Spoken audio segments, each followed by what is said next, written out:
Personal na nagsumite ng sworn statement nitong Biyernes sa National Bureau of Investigation si Ateneo Men's Basketball Team Assistant Coach Dean Castaño para sa nagpapatuloy na fact-finding investigation kaugnay sa pagkasawi ni Rene Baterbonia at Divine Adili sa isang team building activity sa Dipakulaw, Aurora.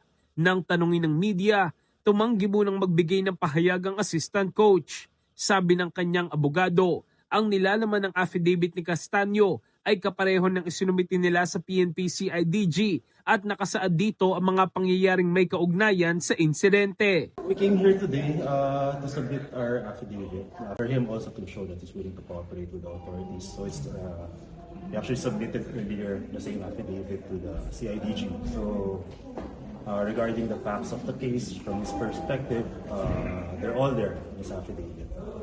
Humarap din sa NBI ang mga abogado ni Ateneo de Manila University President Father Roberto Yap bilang tugon sa subpoena ducis tecum na ipinadala sa kanya kaugnay ng kaso.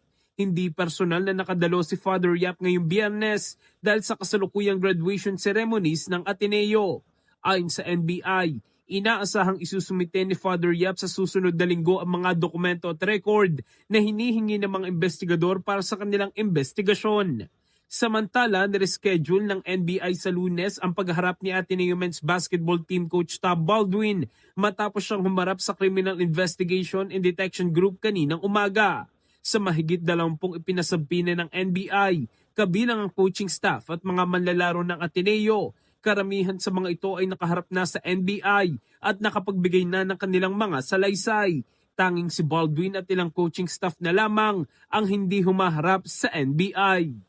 In the heart of changing lives, ako si Brigada Jigo Custodio ng 105.1 Brigada News of Manila, the Music and News Authority.